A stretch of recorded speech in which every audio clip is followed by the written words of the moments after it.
السلام عليكم ورحمة الله وبركاته. أهلا وسهلا بكم في قناتي قناة كوكب النباتات. ومعنا اليوم شجيرة عطرية صغيرة، الروزماري أو إكليل الجبل أو حصى اللبان. هي شجيرة صغيرة، يعني تقول عليها نبتة صغيرة أو شجيرة صغيرة تمشي. عطرية لها استخدامات في الأكل وجميع الطعام، خصوصا في دول البحر الأبيض المتوسط اللي هو مكان منشأها. بتنمو وتتواجد في الدول المطلة على البحر الأبيض المتوسط في الجو الدافئ، ولها استعمالات كتير في الدواء وفي الطهي. والزيت الروزماري ليه استخدامات كتير، وأشهرها في علاج تساقط الشعر وللشعر. كل شيء عن الشعر هو بيستخدم فيه زيت إكليل الجبل أو الروزماري. وهنيجي دلوقتي للفوائد الصحية لزيت الروزماري والأوراق. الفوائد الصحية للروزماري أو الزيت الروزماري أو الأوراق: يفيد في علاج اضطرابات القلب، طارد للرياح، مقاوم للسعال والربو، يستخدم كعلاج مساعد لحالات الاكتئاب الخفيف، مضر للبول ومضر للطمس، مبيد للفطريات والطفيليات في الجهاز الهضمي. هنتكلم دلوقتي ازاي نزرع الروزماري او اكليل الجبل في البيت، فوق السطح او في البيت، يعني في اي مكان. هو يحب الجو الدافي، ما يحبش الجو البارد. يعني في جو مصر والدول العربية هينفع ويبقى كويس ان شاء الله. ما هيش مشكلة طبعا احنا نجيب حتة شتلة صغيرة من اي هايبر او سوبر ماركت، خصلة بسيطة ماشي. وهننضف العود من الاوراق من تحت، نسيب يا دوبك فيه شوية فوق كده بس عشان ايه يتعامل مع الجو.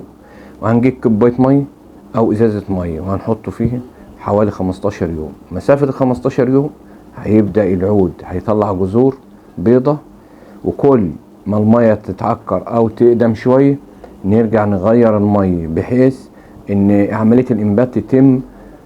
ونحط الشتلة دي في الازازة او في الكوباية في مكان يكون يعني شمس مظللة، او مكان يكون فيه نور بس ما يكونش فيه شمس شديدة. زي ما انتم شايفين حضراتكم، هي دلوقتي مزروعة فين؟ في قصيص كبير. بس انا عشان ازرعها في القصيص ده زرعتها برضو في ازازة قبل كده، زي ما هوري لحضراتكم دلوقتي هتشوفوا كمثال. انا عامل المثال وجايبه معايا بحيث ان ايه بسهل على حضراتكم بعد كده. والروزماري مش صعب في الرعاية ولا حاجة، هو سهل خالص. وهي نبتة دائمة الخضرة طول السنة، طول السنة زي ما انتم حضراتكم شايفينها كده. عشان تستعملوها بالمقص وهتقطع اي فرع وتستخدمي في الطهي.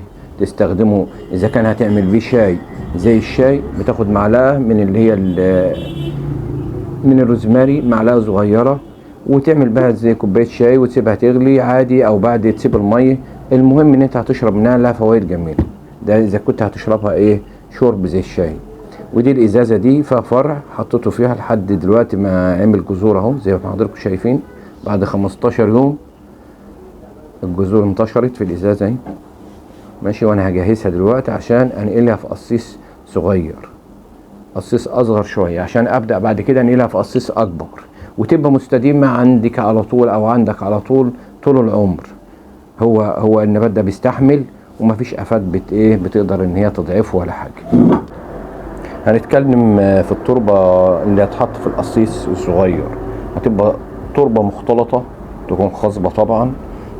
التلت تربة سمرة والتلت رمل مغسول، والتلت لو امكن سماد بلدي متحلل يكون قديم.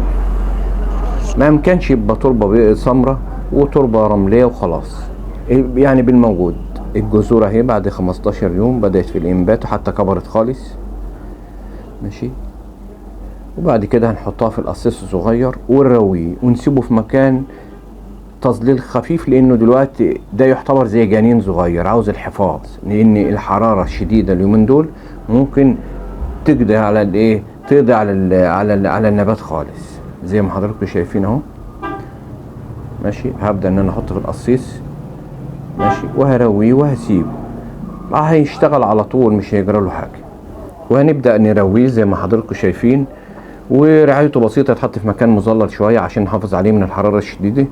وكل مدى كل ما يجف هنرويه لحد ما هتبقى شجيرة برضه هتبدأ تكبر، وبعدين ننقلها في قصيص كبير زي القصيص التاني. وكده يبقى كده 10/10 بقى. كده عندكم ايه؟ شجيرة روزماري او اكليل الجبل مستديمة طول العمر ببلاش، وما عدناش نشتري من بره روزماري.